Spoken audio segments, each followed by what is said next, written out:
Coming to you live from my apartment, it's Rob Has a Podcast. And now, here's a guy who gets batted around by the internet trolls on the regular. Pissed! Rob Cesternino, hello everybody, and welcome back to Rob Has a Podcast after another eviction night here, and it was not a round trip night. No Ocho Rios for Davon here on the latest Big Brother eviction. She is gone. Bridget stays. House guests are spinning round and round, and another week of Big Brother is in the books, and we'll talk about it all here tonight on the podcast. A special guest with us here tonight. He is the host of the Big Brother or reality TV RHAPpy Hour, not BB18 Hour. It is Jordan Parhar. Jordan, how are you? Rob, I'm great. Thanks for having me on. I'm just so excited to be talking about the greatest season of Big Brother since Big Brother 9. It is such an honor to be back on RHAP, and oh man, there's just so many great, fun things to talk about tonight's episode. Lot to get into. We have a new friend for Paul that we got to meet his parents, and much, much more. Here is also with us. It's Thursday night, here to talk about everything going on during the week on the live feeds. Brent Wolgamott. Brent, how are you? Rob, I'm doing good. You know, Jordan, I sense a little bit of sarcasm. I'm not quite sure, though. I'm not quite sure. Wait, Brent, me sarcastic? Come right? on. I'm Canadian. I would never be sarcastic. Silly talk. You should know better.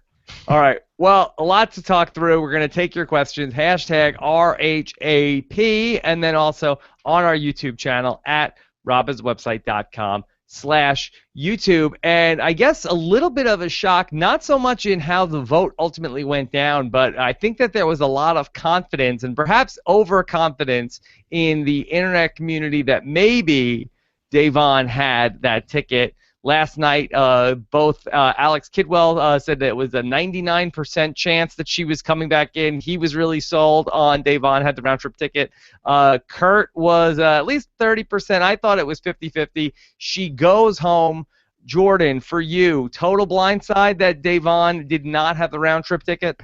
Yeah, I was trying to explain as I was watching this episode over dinner with my dad, and I was trying to explain to him what the round-trip ticket was, and I just said, Dad, don't worry about it, it's fine. Basically, it's a twist where Davon is going to come back in the house and everything's going to be fine.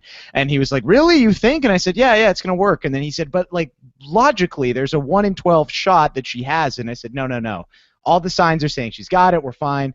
So, yeah. Literally, a sign in the house said she had it, we thought.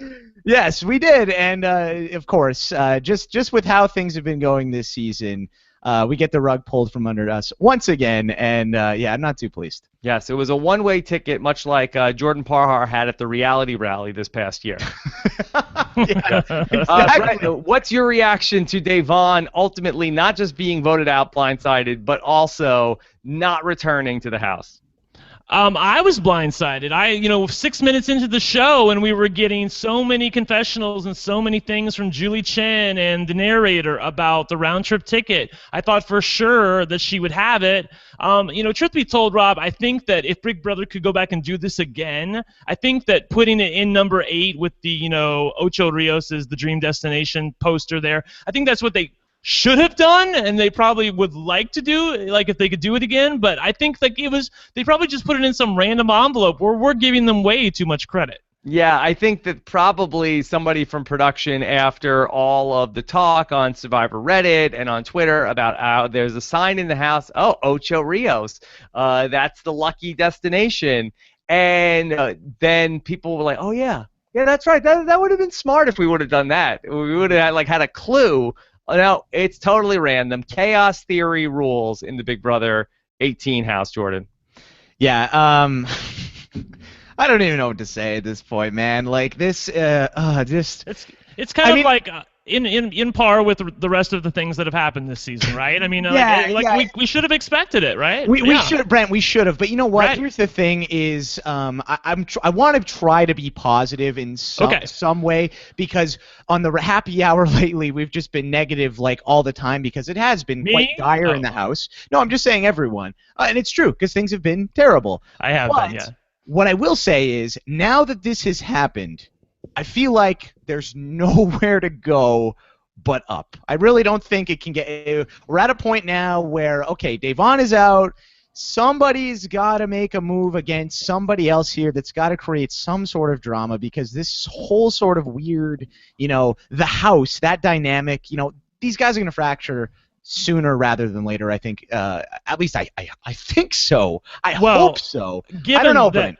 Given that it was a 6-2 vote and that they purposely did it that way because everyone thought that tonight was going to be a double eviction. That's what a lot of the people who just watched the show may not understand, but on the feeds they were absolutely positive. Jury starts tonight. They usually start jury with 2 people. That way the other person isn't alone. They were absolutely convinced that tonight was going to be a double eviction, and so they purposely left out Michelle and Zakiya. They left them out of the loop so that they would be vulnerable and big ripe targets during the double eviction. That didn't come to pass. So now Michelle and Zakiya have a whole week to think about the fact that everybody in the house lied to them, and that's going to be a very interesting position for them to be in. All right, and we will hopefully by the end of this podcast have some knowledge about who the new HOH is, and then we'll talk about that at the end of the show.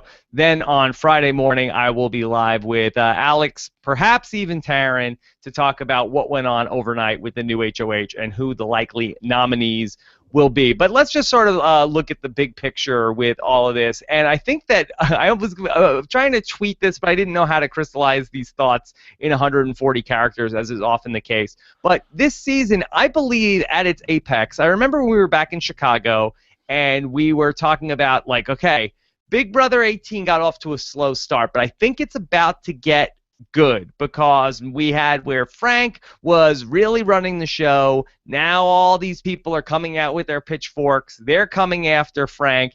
And we had sort of this triangle, the Frank, Devon, Tiffany. Even going back around, like I remember watching live feeds on the right around the weekend of 4th of July, where it was like, oh, there's the Fatal Five, but Tiffany is trying to go after Frank. And Frank wants to take out Tiffany and Devon. And Devon and Tiffany don't necessarily trust each other. And there was this crazy triangle. And then maybe at its apex, Tiffany was going to go after Frank, and she was coming after Devon. And there was all this. Tiffany wants Devon out. Devon wants Frank out. Frank, Devon, Tiffany. All 3 of them are gone now, Jordan.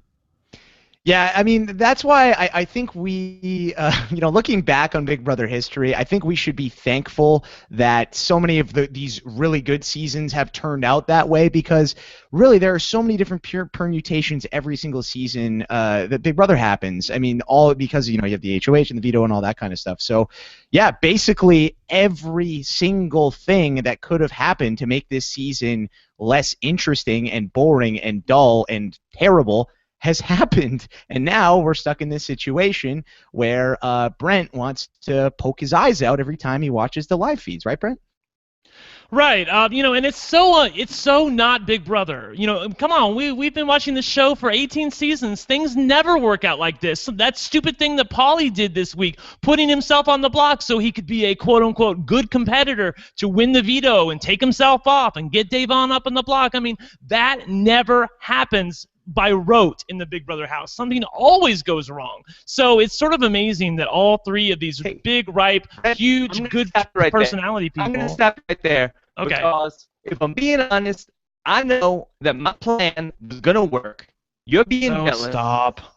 Yeah. You can't handle it. My plan was going to work, and I'm still here, and I'm going to be the HOH again soon, and I'm going to win. How about that? Well, I mean, I give him credit for playing ballsy. So let's give Paulie credit for playing like he's been playing lights out the last 4 weeks. I don't think anybody really saw it coming. I didn't see it coming in the beginning. I didn't think he was this good of a player, but he certainly has proved me wrong. And it's just amazing to me that everything he touches turns to gold. I'm still waiting to see if the wheels fall off, though. We'll see. All right. Well, then let's start to take a look at Avon, where she was able to remain calm all week long, and we really kept waiting for her to sort of flip out that she was going to really make a case to save herself. She really was more panicky the week that she was up on the block recently that she stayed in the house than this week. I don't know if it was because Paul really talked her into that she was going to be fine, or if enough people were lying to her to keep her safe, or she consciously tried to just talk herself into that she was staying, but she is gone, so now it's time to write the eulogy for Davon 2.0. Jordan, what is the headline of that story?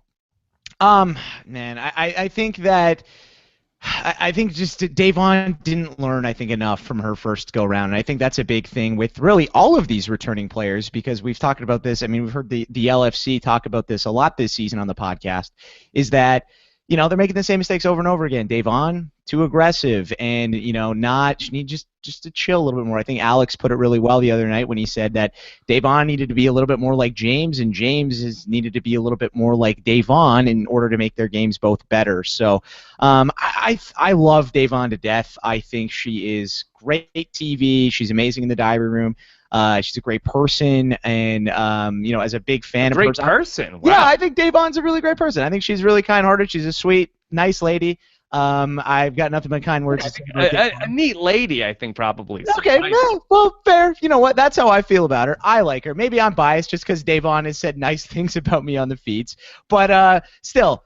Wait, Davon watched Big Brother Canada 3? Yeah, Davon is a BB Can fan, Rob. So I've chatted to Davon last year, and so not like extensively or anything, but still, yeah. So I mean, Davon. Brent, did you know this? Yeah. She's talked about it before. I will say that as far as I think it goes a little bit deeper than what Jordan said. With all due respect, I do think that Davon has somehow she lacks displaying empathy to people. Like there's just an element to her that doesn't allow her to act like she cares. Like if you notice, like right when she got placed as the replacement nominee, everybody she was hugging, she was making that face like when she was hugging them, like she's just not a very touchy-feely kind of person, and she's not good at kissing ass. And as Alex correctly pointed out on the live feed show, 95% of Big Brother is kissing ass. Nicole, for better or for worse, is good at kissing ass and telling people what they want to hear. And Davon, as she said,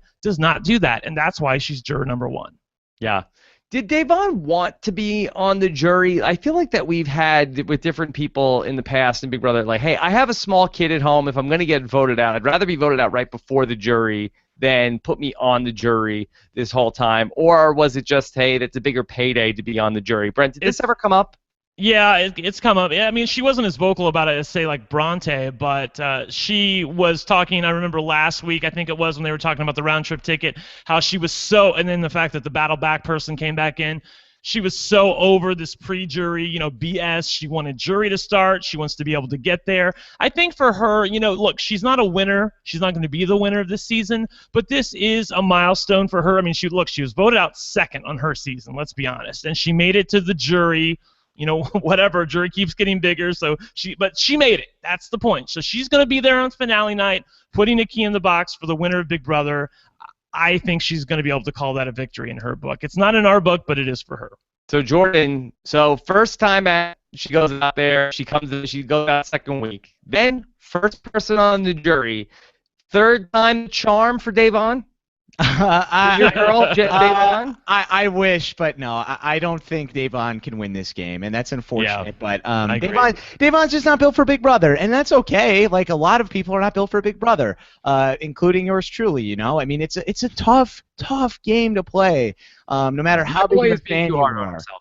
But in terms of Davon, did she warrant enough to potentially be included? Did she do enough here on the second time out to possibly be talked about as somebody for the third time out? No, I don't think so. Yeah, I'm with Brent. I mean, I think we've seen Davon's story arc. I think that this is, like I said, I mean, she didn't learn from her first time. I really don't think we're going to see anything different from Davon 3.0.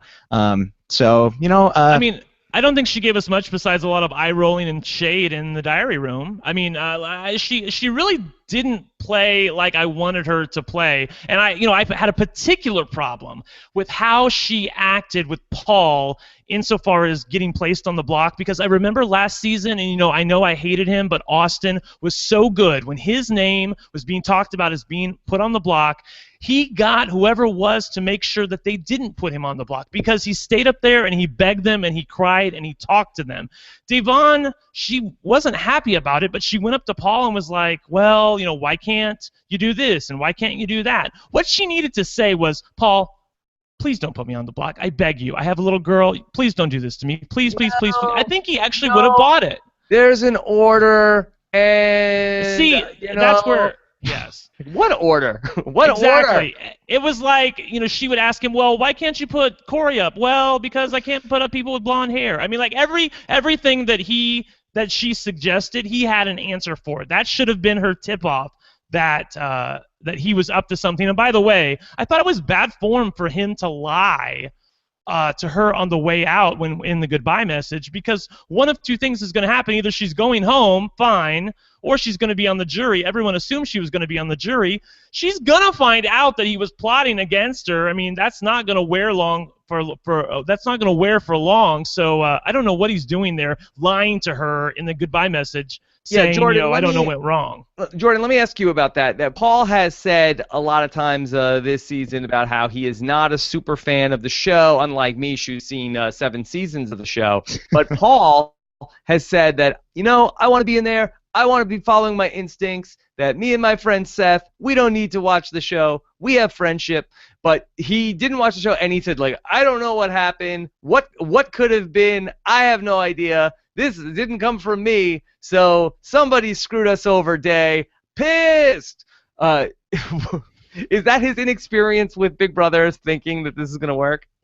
Yeah, I mean, I think it's maybe a mixture of a few things, but certainly, yeah, I mean, if you're familiar with Big Brother, there's a few things, right? I mean, Paul lying, he should have just come clean to Davon this week. I really think he should have. I think Dave would have really respected that a lot more than what this weird little dance he was doing. I don't get why he just didn't say, hey, look, you're a huge threat in this game. I'm sorry. Everybody wants you out.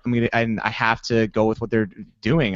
That's what they want me to do, and I'm going to go with it. And I'm sorry, but there you go. You're going home. I think she would have respected that a lot more. So. Yeah, I don't have a problem with him not telling her within the game. I have a problem with him not telling her in the goodbye message. Within the game, I think there was vulnerabilities in Paul's game where Devon could have correctly exposed them to the rest of the house if he told her straight up, hey, Mama, you're going home. So I kind of agree with him. It sucks, but I'm glad he didn't, for his game, tell her that she was going home right away. Now, Jordan, once upon a time, you were the first person to be evicted to go to jury in Big Brother Canada 3. I'm interested to know from you, when they play the goodbye messages, how much do they get stamped in your brain, or do those things, like if Paul is lying in the goodbye message, do you really just remember the emotion in terms of like, oh, that person was nice to me, that person was mean to me, I don't exactly remember what they said, or do those things sort of just get tattooed in your brain while you're sitting there on the stage?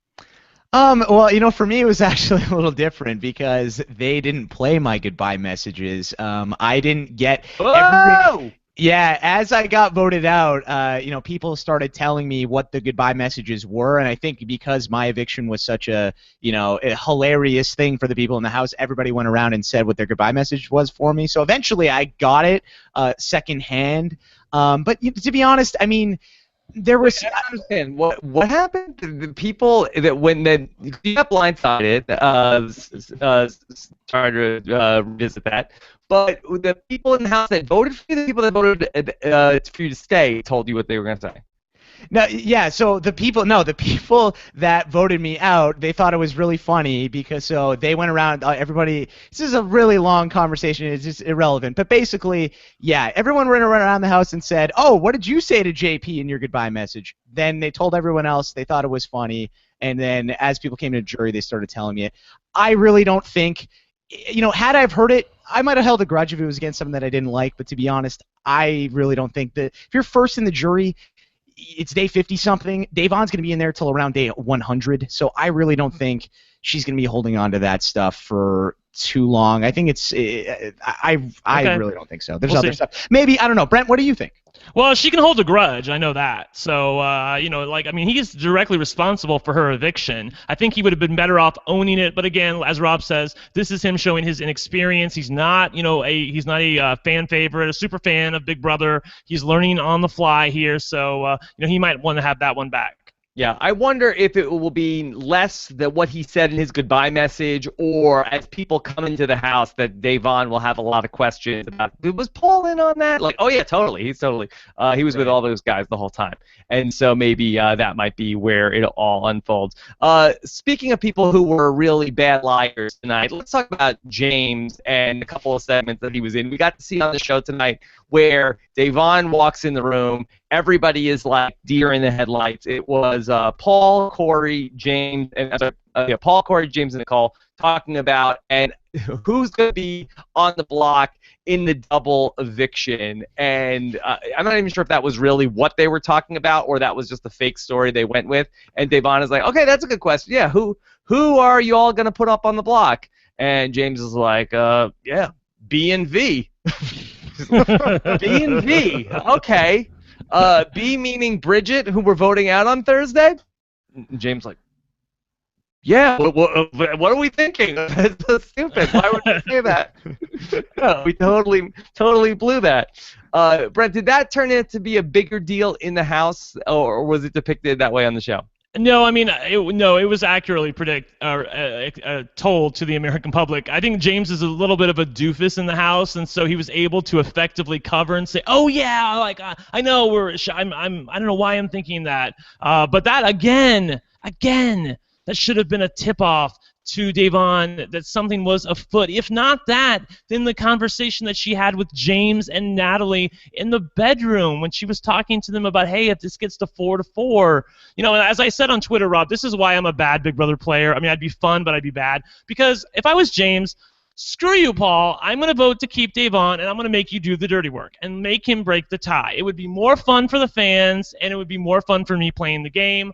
But James is a little bit of a chicken, and he, I know Terrence said on Twitter that it's correct for him to vote out Davon here, but I didn't like it. I don't know. I didn't like it. So, Jordan, then how about when Davon calls James out and says, James, I got to say that that was a little bit not great. I didn't really appreciate that when you said that it was going to be B and V. So I got your back, right? You got my back, right? You're going to vote for me to stay? And James was sort of like, well. Is it really, James? Really? Well, I mean, I think Frank said it all, right? When they had that house meeting when he was still in the house, and he said, "Thank you, Paulie, for having a backbone, because some people in this game don't really have one." James doesn't really have a backbone, unfortunately. So good on Davon for calling him out. I mean, I don't understand why he can't just be straight up with her. The lie was just terrible. I mean, that was reminiscent of Chef Joe going up to Dan in BB18 when the lights were off in the bedroom saying, "Hey, we got to get rid of Dan this week." It was just, James, terrible, terrible, terrible. Yeah, James is just really any question like, yeah. Well, Rob, play the what the hell thing. Yeah. James, are you voting me out this week? It's what the hell? Yeah. I mean, don't you have to go all in if you're going to be lying to that person? If you're going to stab them in the back, I mean, don't you have to keep lying to their face and just be like, whoa. Yeah, that's the sign of a good Big Brother player when you can do that the entire week. Or you pick one or the other. You don't do this weird little like, I don't know.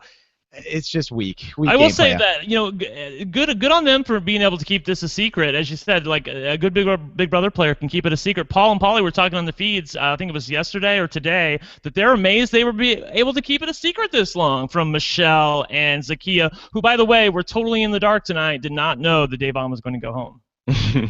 Yeah. So talking about Big Mish, that she was not sad Mish tonight, at least before the vote. Big Mish wearing a very heavy jacket into the diary room tonight. I compared it to, on Twitter, the jacket that Walter White is wearing in the flash forward in Breaking Bad, and there she is. She's breaking sad Mish, I think. Yeah, I don't understand. It's August. Rob, how hot is it right now in Southern California?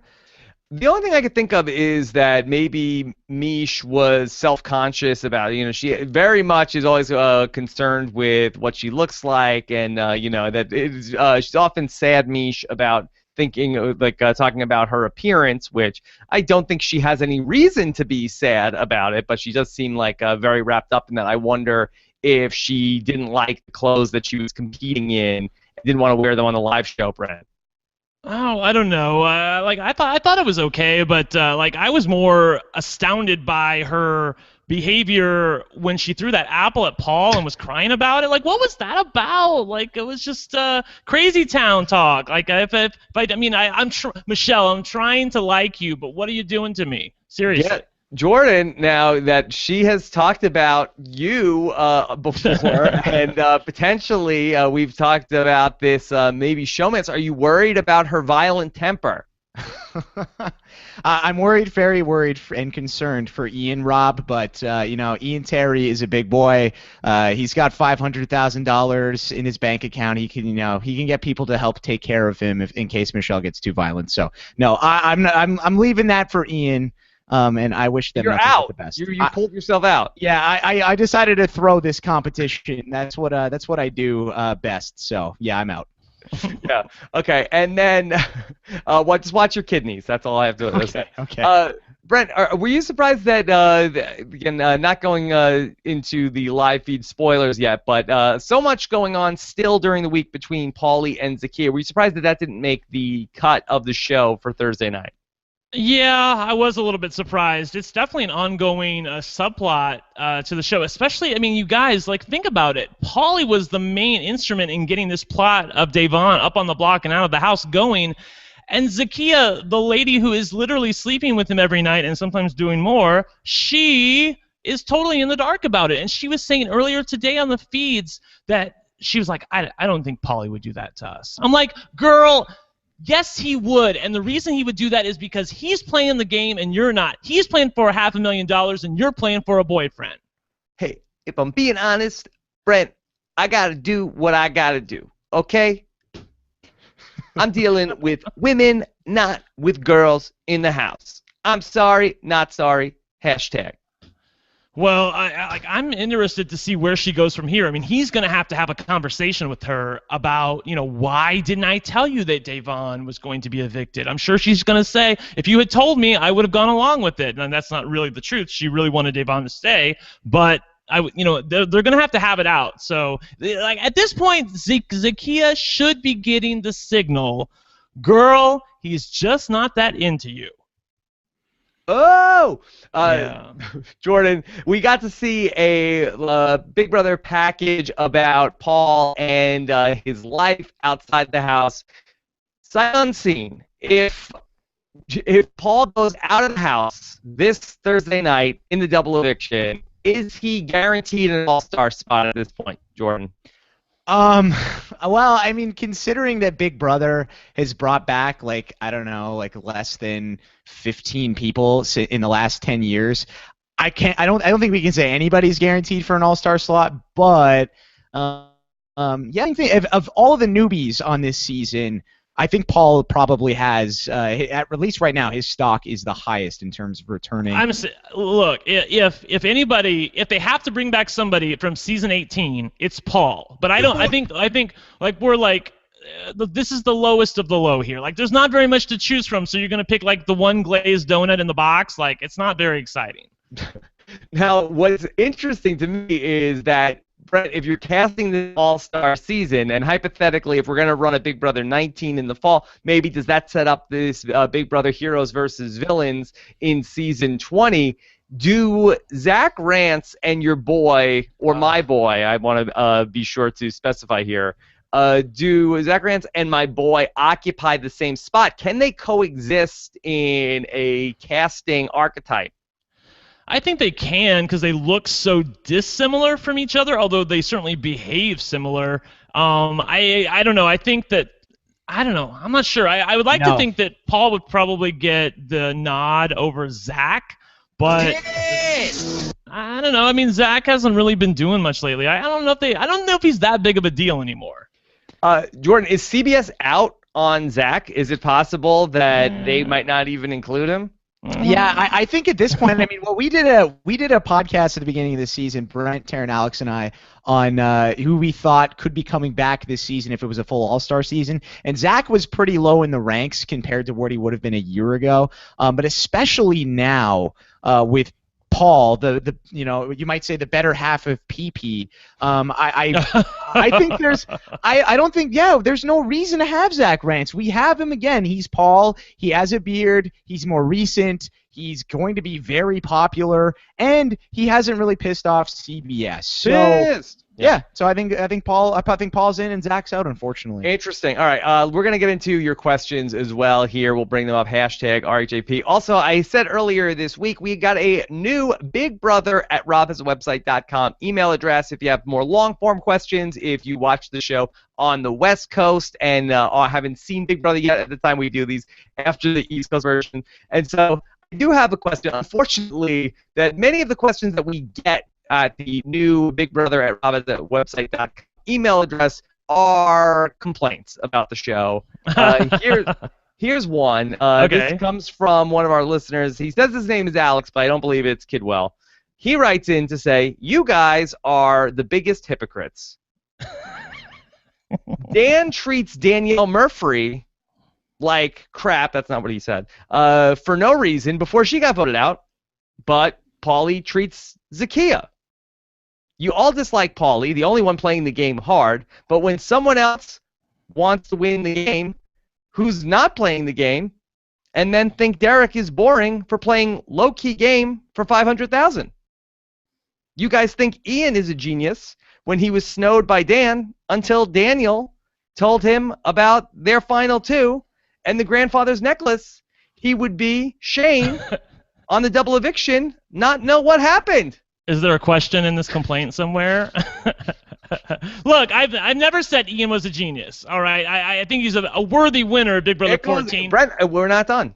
Oh, sorry. You guys think Vanessa is genius, but she lastest as long as Victoria. You guys complain about Steve Moss doing nothing in the game except win $500,000, and I can give you more examples. I see why you wanted to read the rest of it. Yes. If you need another person who can give real live feed correspondent, please contact me instead of your bias because you don't personally like the person. All right, well, I have owned my biases throughout the season. I will gladly tell anybody that I don't really care for Paul and Paulie right now. By the way, did you see in tonight's episode that Julie Chen could not bring herself to say PP? She had to say it like Paul and Paulie, the PP.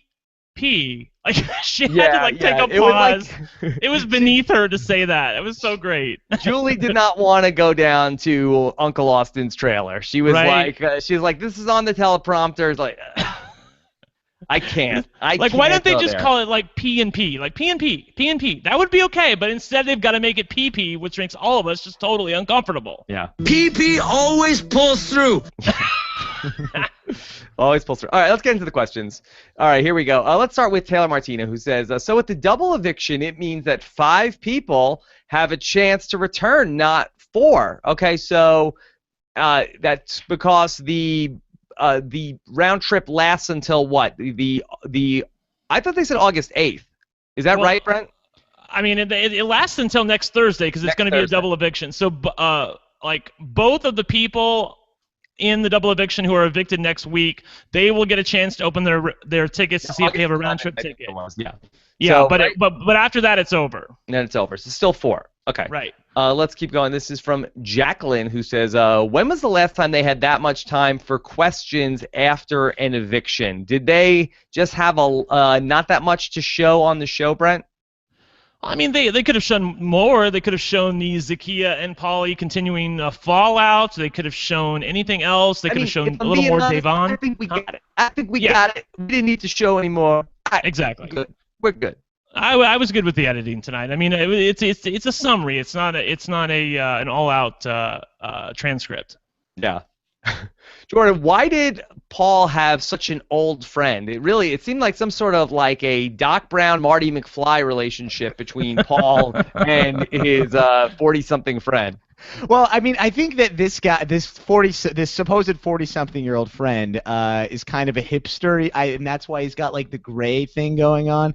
But I don't know, Rob. Like a lot of people ask me the same thing. Like, you're my boy. How dare you? And, I'm the same age as Paul, and you're. Yeah. I don't know. You might be the same age as that guy, and I don't see anything wrong with that. Like, you're my good pal, Rob. So I don't think there's an issue with Paul being friends with the old bearded guy.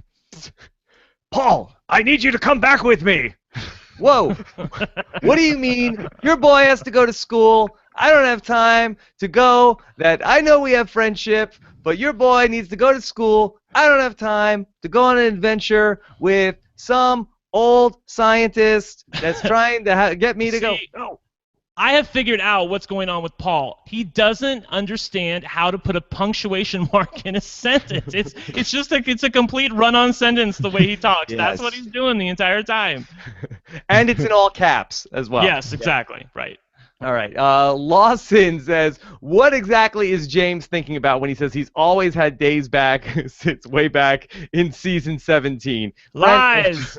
Lies and deception, that was. You didn't have days back when you go blabbed to Paul and Paulie about the fact that Davon was wanting to get out the couples. Like, what is he talking about here? He has selective memory, just like he did last season, and I predict he's going to finish in the exact same place. What about in BB17, though? What? Did he have days back in BB17? Oh, well, no, he didn't have it there either, obviously. He was one of the people that voted her out. Everyone voted Davon out, I think. I think she had like 2 votes in favor and everyone else was against her.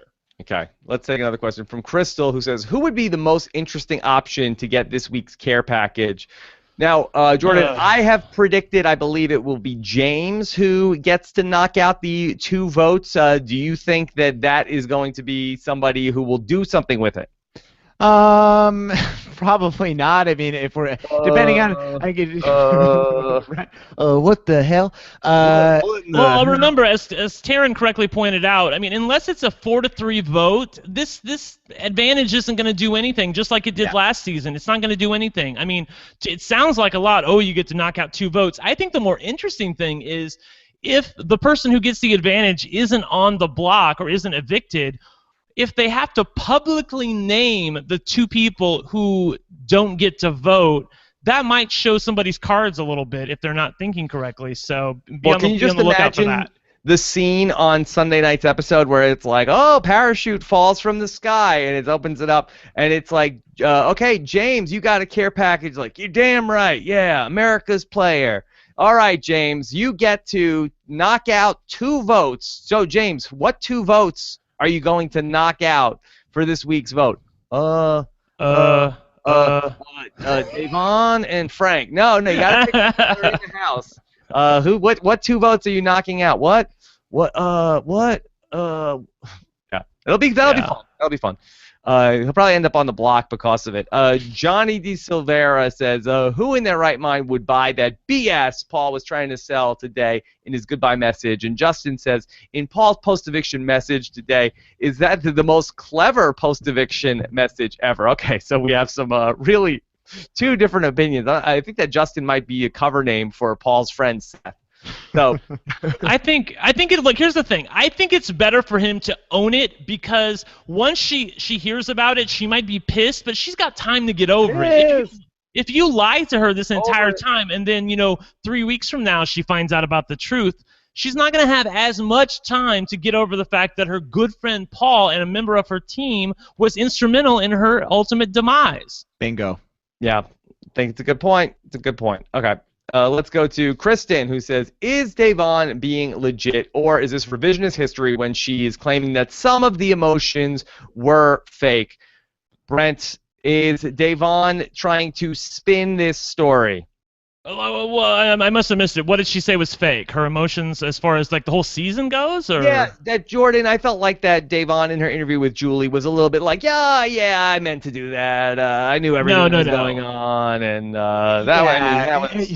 Yeah, I mean, the problem with Davon was her inability to control her emotions. I mean, I don't buy anything that she's selling insofar as, I meant to do that, or that was for show, or anything like that. I mean, she at times had a little fun with people, especially when she was in a position of power, which she was early on, but for the most part, her emotions undid her in this game. Yeah. Okay, let's go to another question from Wes Macon. Has Bridget given the same speech all 3 times? I think that Bridget is falsely under the impression that Frank is on the jury here. She's really just like continuing to shout out Frank how great he is. She's like, yeah, the problem for me was I made an alliance with Frank. He's awesome. Yeah. Love you, Frank Cutie. Love you, Frankie.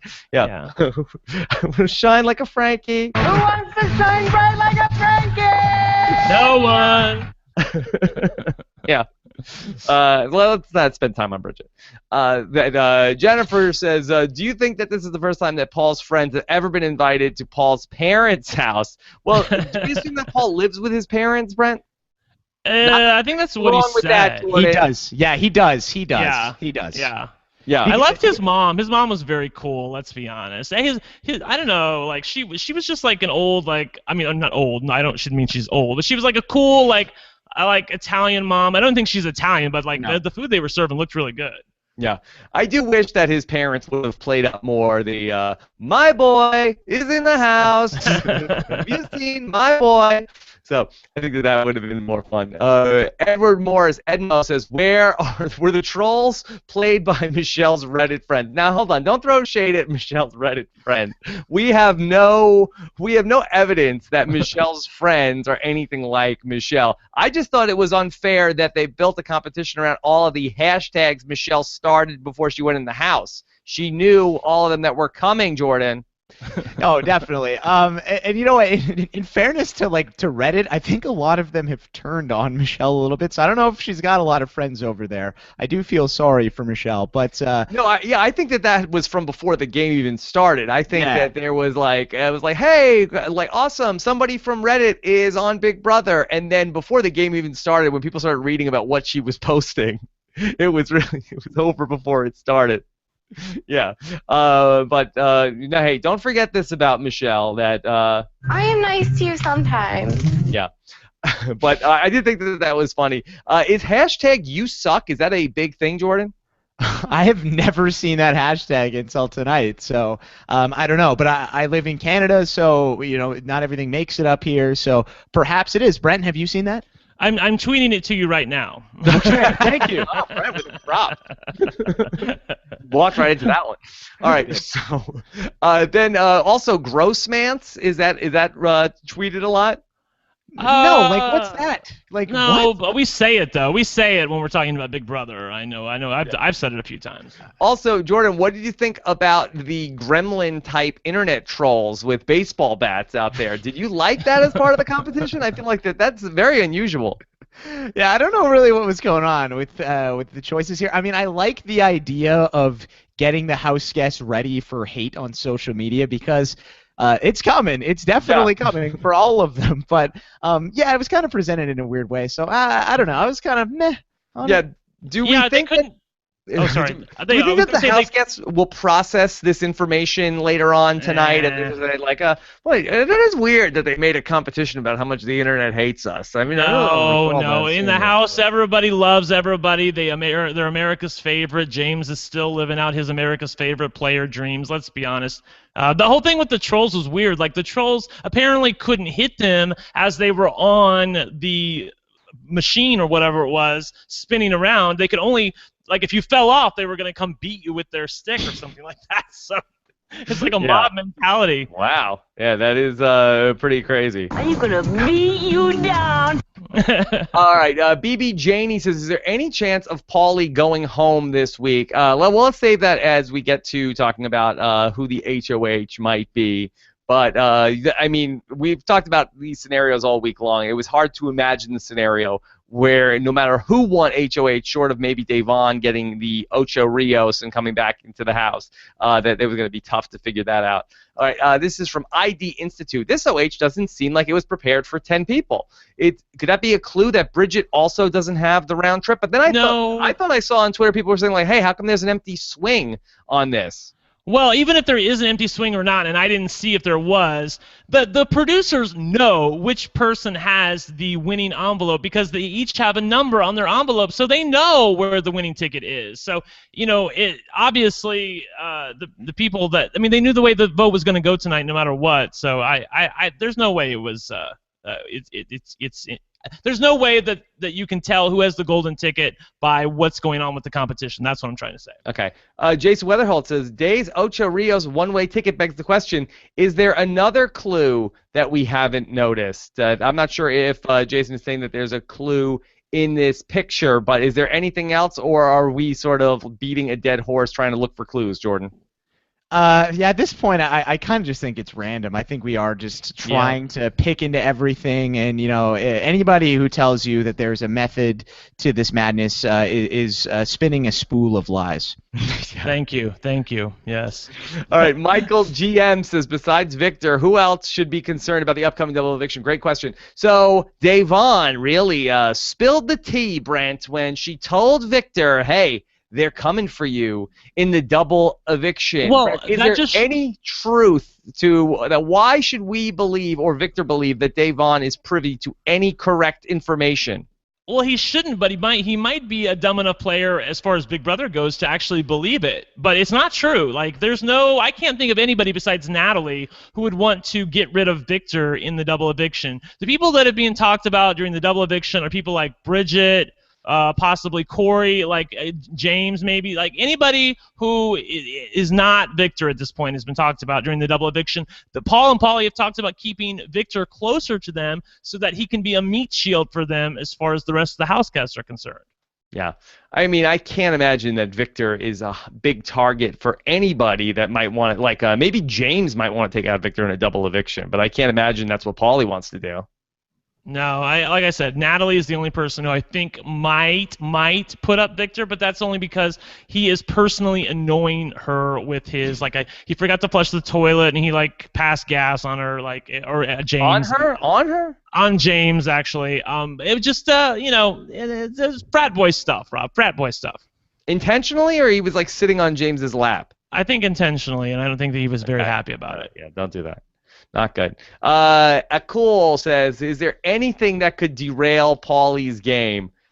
Jordan, is there anything that you can think of?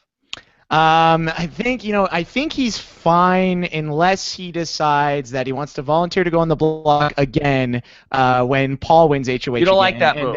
And then take a nap during the power of veto, and then have Paul win the veto and not use it on him, and then just assume that everyone's not going to vote him out. Yeah. No, I think, to be fair, I think Paulie is fine in the short term, but like just earlier today, Zakia and Michelle were talking about the fact that, you know, nobody will put up Paul, and also Devon was involved in this conversation too. Finally, I heard them realize, you know what, Paulie's got a lot of social capital in this game. People are afraid of him. And, of course, Z immediately said, well, we may want to do that, but it's too soon to do that. I'm like, too soon? Are you waiting to be evicted to try to get him? What are you talking about too soon? He's literally running the game right now. Yeah. Now, Jordan, for us at home in Big Brother 16, it was really obvious that Derek was the one calling all of the shots. But it almost seems like to me in Big Brother 18, it's not just obvious to the people at home that Paulie is calling the shots. It seems more obvious to the other players in the house. Do you think that is one, do you agree with that statement? And two, do you think that has a possibility to catch up with him? I mean, potentially. You've got a lot of these big physical threats still in the house, so if for whatever reason they turn on him, but they're still with him, and the girls are just not, for whatever reason, they don't want to make a move. So I don't really have a lot of faith at this point, Rob. And you know, Paulie's got that Calafiore charm. Right? So I really don't know. Brent, like, what do you think? Like, I don't know. They've literally, like, Paulie's done a good job of instilling fear in the rest of the house guests. Like, I think they really are afraid of him at this point, but there's nothing to be afraid of. I mean, you got one shot to play this game. Go out and make a move and try to make something happen. I think everyone's afraid of it blowing back in their face. I think they're afraid of Paulie's ability to win competitions, but they're putting, again, this is typical of Big Brother players, they're putting way too much stock in that. Like, every veto competition is different. It could be some stupid counting competition. You never know how these things are going to go. Brent, if I'm being honest, I got to say that everybody should be afraid of me because I put myself on the block, and then I got the veto, and I took myself down, and I know I could beat Mish or Z or anybody in a comp, so they should be afraid. I'm the comp beast. Yeah, and he does talk derisively about some of the house guests, like, you know, Natalie and Zakiya, like they can't win squat, and, you know, that's pretty typical of Paulie. Yeah. Okay, let's go to Miles and Miles Away. So do you think that Nicole will win this competition? Because if you remember, this was virtually the same competition that she played to get back in the house in BB18. That is not what I recall now. You're getting that confused you're off. with what Johnny Mac won in BB17. Nicole won a shuffleboard that she barely edged out Jocasta. Yeah. Yes. Yes. It was like, oh my God, is Jocasta coming back? That would be like if Victor came back. Right, and I'm telling you guys that we saw this competition last season, and it was a quote-unquote endurance competition. It was over in like 10 minutes. They did make some changes this year. It's basically the same, but it's a lot slower, and it doesn't seem like the spinning is as much. So it's still ongoing at this point. It's actually pretty amazing. Good for them. Okay. All right, good for them.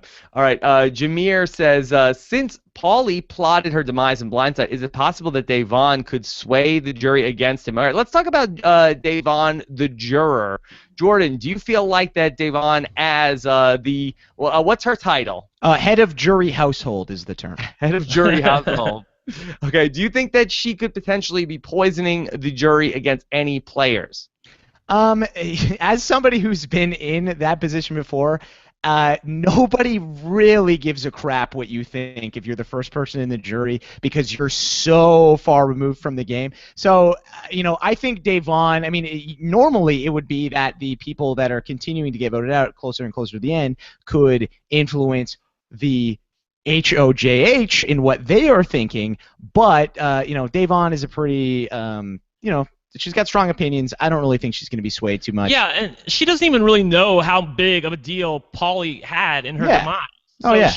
I mean, like, at this point, there's nothing for her to be mad about. And even when people tell her later on down the line, he's also going to be one of many, many other people who, you know, had a hand in her demise. So, if anything, at this point, I think that Devon would be more inclined to vote in favor of Paulie instead of people like Nicole or Bridget or people that she hates, you know?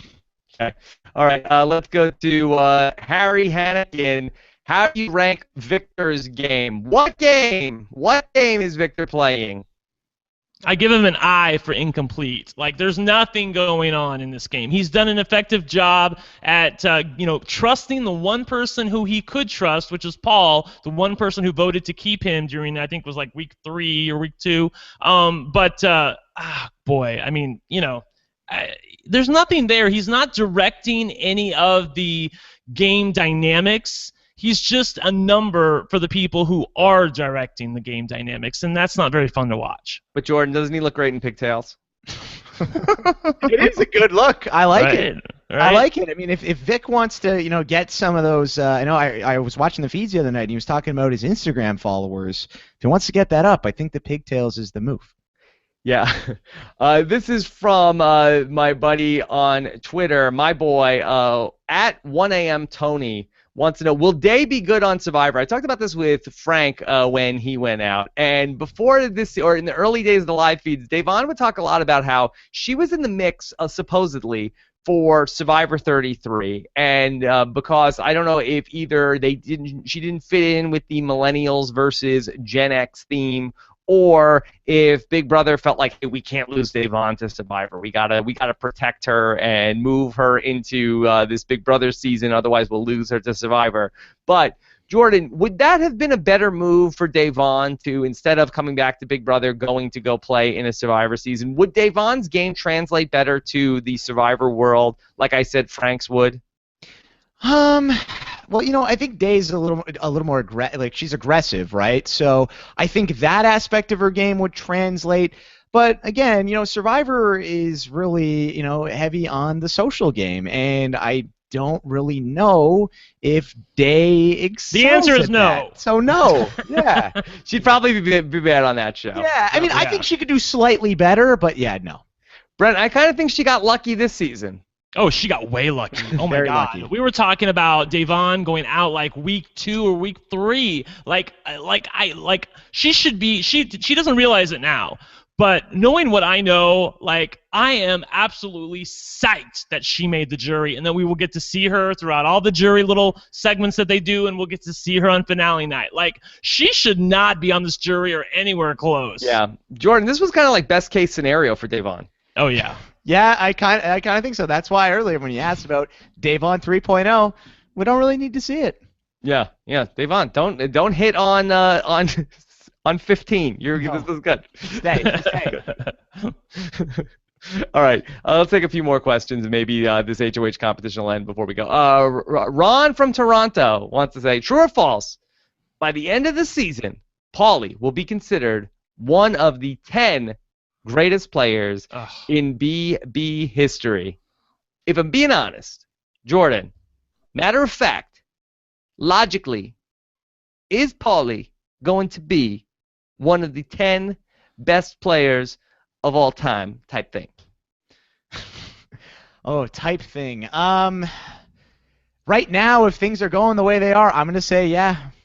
Oh, come on. Really? But I mean, Brent, look at this. He's controlling this house. Okay. It's not even close. Here's the thing. No, Brent, hear me out, okay? I'll let you speak All right. after. Hear me out. This is my turn to rant, okay? Go. Paulie is controlling this house. It's Derek-like. Nobody is coming after him. They know he's running the house, and they're still not going after him. I don't see how you can't put Paulie in the top 10 of players all time. Now, does that mean we have to like him? No. He's not an entertaining player at all, but neither was Derek. I was bored to death watching Derek's game, but Derek played a good game. Is he And Derek? who ranks No. Derek number 1? I ranked Derek number 1 on my list well, of there players. you go. All right. Exactly. So I can respect that. What I'm saying is, he like Rob said about Andy in Big Brother 15, if he can close the deal. There is a big difference between playing good right now when there's 10 people left in the game and getting all the way to the end. But Brent, that's what I'm saying. If he gets all the way to the end and he But wins that's not the this question. thing, That was not the question. Oh, is that not the that's question? not the question. The question was, at the end of the season, will we be saying that Paulie is? So you're basically, you have I think Paul is going to win. I think he's going to win. Okay. He's playing the best I don't game. think he will. So, I think people are starting to smell the coffee at this point, and I'm gonna guess final 6, final 7. We'll see. But the way this season is going, with what these houses are doing, I have zero faith in them catching on him. Paulie's going to win this season. Basically, the question is Paulie going to win the game? Because if he wins the game, he'll be a top 10 winner, but we're halfway. They just had the halfway party this week. Do you take Paulie or the field right now? I take the field. PP. PP all day. It's P. It's not PP. P alpha. Okay. Fat Tyson Apostle says Day can only blame herself. She destroyed the Fatal 5 and the 8-pack by shading her close allies of Tiff and Frank. Why didn't she just chill? Brent, when we do the autopsy of Day's game, do we say that the wounds were self-inflicted? Yes, they were. She has an inability to sit still. She was in such a good position in this house. If you look back to week 1, week 2, people liked Devon. They won every alliance that I heard of. I still go back. This is the thing. This is where her game ended, Rob. Remember, Paulie and Zakiya, Nicole and Corey, they came to her. We want to be in an alliance with you. You will be the 5th wheel. It'll be us 2 couples, and you, the 5 of us together, will rule this game. She told them no to their face. and laughed about the idea about being the fifth wheel between two couples, where I said that was a great position. She dismissed it out of hand. It is unfathomable to me that she had a great on a platter position presented to her, and she said no, I'll go elsewhere. So that's where her game went off the rails. Yeah, never go full penner, okay? Like, if you get asked to go in an alliance, just say yes, please. Can I get back to you? And then she went and told that, no? She went and told people about that alliance, and then it got back to them, and they felt betrayed. So, of course, they're going to want to target Davon. Yeah.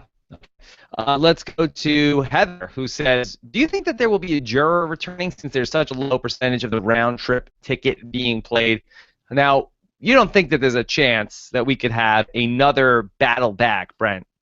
No, I don't. I think that first of all, let's hope that this ticket comes to fruition, because if we don't get the ticket, I think that we're not going to get a second double eviction this season, which are always very, very fun. We'll only get the one that's coming up next Thursday. So let's hope the ticket comes to fruition. Otherwise, we're probably out of luck.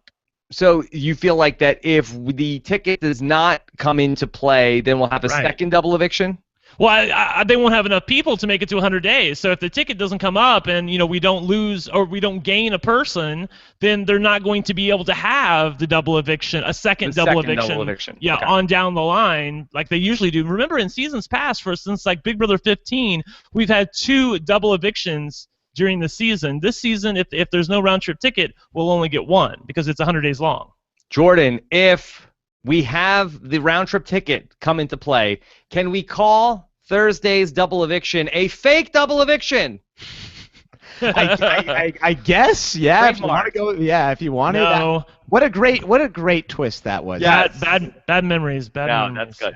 That's good. Okay. Jeff Patterson says, is Nicole now positioned as Brittany in the Brigade type alliance with PP, Vic, and Corey?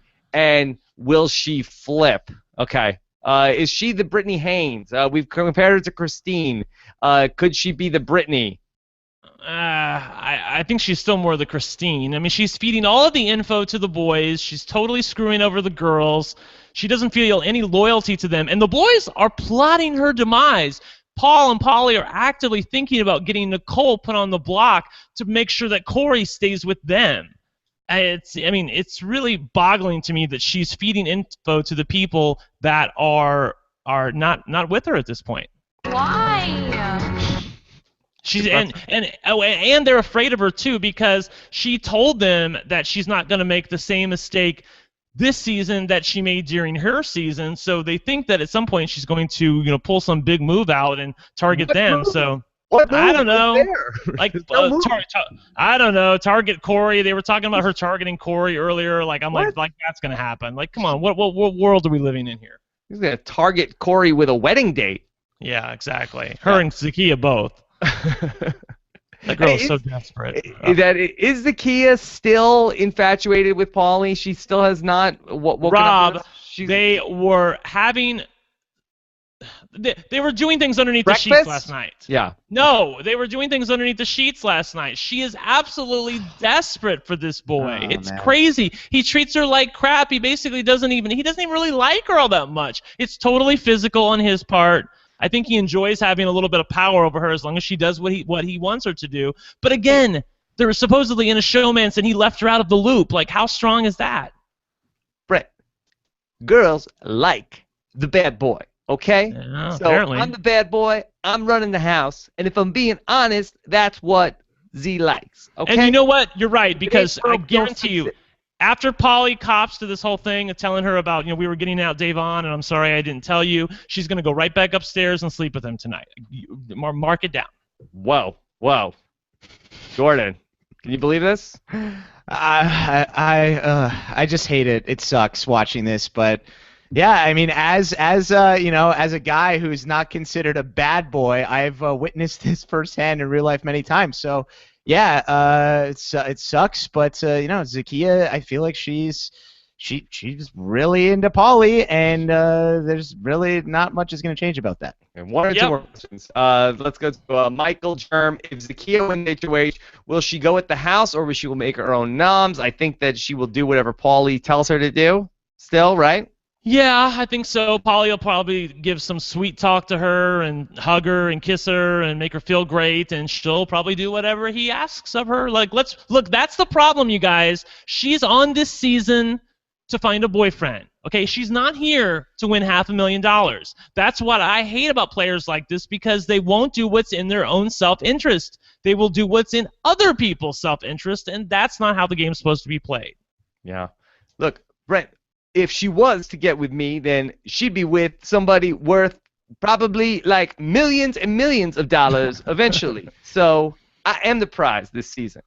Oh, yeah. I mean, good on Paulie for being able to sweet talk her, and I don't know what hold he has over her, but, she's such a beautiful, strong-willed, like, absolutely gorgeous girl. I don't know why she basically debases herself for him. It's terrible. Like, well, what is she thinking? Yeah. I mean, she is incredibly striking. Jordan is. Yeah. Oh my. I mean, I don't understand why Paulie is just like acting like, oh yeah, Zakiya is like nothing. It's like, dude, Zakiya is stunning, and you're just like treating her like crap. It's I mean, ridiculous. if we got into a podcast, and we shouldn't, in the Big Brother offseason, most attractive Big Brother house guest of all time, I think she's on the short list here. She's on the short list, and not only that, the guy she's currently infatuated with has a screwed-up haircut. I mean, like, let's be honest. Like, what is she doing? Why can't she wake up and smell the coffee and start playing the game? She's a fan of this show. It sucks so much. Rob, I auditioned so I put in my videotape for Big Brother 19 because I'm not like her. I want her to be self-interested, play the game hard, and mean it. Instead, she's looking for a boyfriend on the show. It just drives me crazy. Big Brother All Access. Jordan, you pumped up? Yeah. You pumped up for the BB19? Oh, I just can't wait, Rob. After the greatness that was BB Can 4 and the greatness that is BB18, I can't imagine what's around the corner. But for real, I just want to get I want to see something different, and I think it's a cool idea and could lead to some interesting. I'm so excited. Excited. Jordan, how would you feel if you got out of Big Brother Canada 4 and it was the finale, and then they said, and stay tuned, everybody on Global, that Big Brother Canada 5 or Big Brother Canada 4 starts tomorrow. So stay tuned. You know what? Honestly, like for us, I would be a little bummed, but at the same time, like Big Brother 17 was 2 weeks after my season, and most people kind of just were over Big Brother Canada at that point. So I kind of get what it's like. Not 100% though. Yeah. No, right. But your season was great. Like I am a. Did you watch the same show, Brent? I lived for your season. It was wonderful. Like I was living for Sarah when she won. Oh my God. Yeah. I'm just telling you. Okay. There was good times back then. All right. One last question. Sandra Starr says, who do you think needs HOH most this week? Victor and Bridget, maybe? Who do you want to win? I mean, it's got to be either Big Mish or Zakiya are the people that need it the most. I think like Michelle is in serious danger. Yep. I think Zakiya might be protected a little bit because of her relationship with Paulie, but there's not a lot there. I mean, she doesn't have very much currency left with Paulie because he left her out in the cold on this boat, and he's openly been talking about clipping her. Yeah. Whoa. Oh, okay. Hopefully that clipping doesn't go as bad as Paulie's last haircut. Yes. Thank you. Really, and every Thursday, it's like there's no sort of like remorse of like, oh my God, what have I done? Every Thursday, we're just going further and further into the rabbit hole. Did you see when they showed them together next to Julie Chen? I mean, that was, I didn't realize how much they look alike until I looked at them right together like that. I'm like, oh my God, what are they doing? Like, they're basically telling the people in the house, we are working together and we're laughing at you guys in the diary room. Yep. Not a strong move in terms of the game. We'll see if anybody is smart enough to realize what's going on. All right, so here's what we're going to do. I want to play the spoiler song. At least we'll update where we are in the HOH competition. Of course, we'll be back on tomorrow morning with the spoiler show. This is update the live feeds, and then we will talk about it all on Sunday night with Taryn Armstrong, of course. Jordan will be back on Monday with the LFC for the Big Brother RHAPpy Hour. So let's talk spoilers. All right, short version. The Office of Civil Defense has issued the following message. This is a spoiler. Warning. Protective action should be taken. Trying to buzz to give myself the see if this works, to give myself the Paul haircut. All right. So all right, here we go. Anyway, short version, Brent. Where do we stand right now? Well, like I said, they really slowed down this HOH competition from last season, so it lasts a lot longer. It's still ongoing at this point. And Victor and Natalie are the two people who are currently left in the HOH competition. Natalie has told Victor that he's safe no matter what, but again, earlier today she was talking about putting him on the block. So I don't know how true that is, but Natalie sticks to her word. If she tells Victor and swears in front of everybody, you're safe, he's probably safe. On the other hand, Victor, I'm not quite sure what he would do. He'd probably do what Paul and Paulie tell him to do. So we're hoping for a Nat win at this point. The Comp Beast versus Natalie. Jordan, is the season hanging in the balance tonight? No. I mean, this, like I said at the top of the show, we can really don't know. Is an interesting week hanging in the balance right now? I mean, yes, but I mean, look, then, what's Natalie gonna do? I feel like Natalie's just gonna go throw up Bridget and no, I don't think Mish throws up. Yeah, I don't know. I don't think she puts Bridget up. Okay, then maybe but Vic and who? Brent. I mean, I don't know, right? Like, who else is she supposed to put up? I guess Michelle. Here's the thing, though, that could this be an interesting week potentially where we have Natalie HOH plus James canceling 2 votes? I think that you have a very unpredictable week, whereas the Victor HOH is Zakiya and Big Meech on the block. Fair. Well, yeah, most likely. And who cares what 2 votes are canceled? Right, I know. I will say that Paul and Paulie, they're so power-ridden at this point that they have literally plotted everybody's demise in the house. Like earlier today on the feeds, they were talking. So it may not be Zakiya and Michelle. It might be like Nicole. They really want Nicole out. And Bridget, for some reason, seems to be in their back pocket at this point. They are still talking about getting rid of her. Sort of nuts. I really don't understand their strategy. Yeah, a lot of the chat room people and Twitter were talking about how Michelle was completely throwing up shortly after this challenge began. Right. A lot of people lasted a lot longer than last season on this challenge. Michelle was there, I think, until like final 5, and I think she was among the final. By the way, the have-nots are James, Corey, and Bridget, I want to say. So Nicole and Corey, once again, will be separated, and Corey's going to have to be a have-not, and Nicole will not be able to sleep with him, so that's good times, people. Mm-hmm. Yeah. Too bad. Sorry about that. Okay. Too bad. Any other highlights from the challenge that we want to talk about? No, still going. I mean, I've learned everything that I can. Like I said, Natalie has told Vic he's safe, but he's not dropping. I think he feels like he has to win this one. I think he feels like if he drops, it could be his undoing. And he's probably correct, although, like I said, the fact that Nat promised him she won't target him, apparently, that should be enough for him, because I do think she would keep her word. Okay. All right. So we'll see. Okay. Couple other questions. Maybe if we hold on for another minute or two, we'll get the answer to this.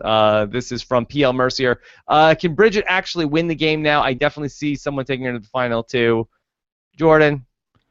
I mean, yeah, it's certainly possible. I don't think it'll happen, but I do think Bridget will go far in this game. And the more I think about it, Natalie putting up Bridget, probably not going to happen. I think we're looking at a scenario where it's going to be probably Zakiya and Big Meech either way.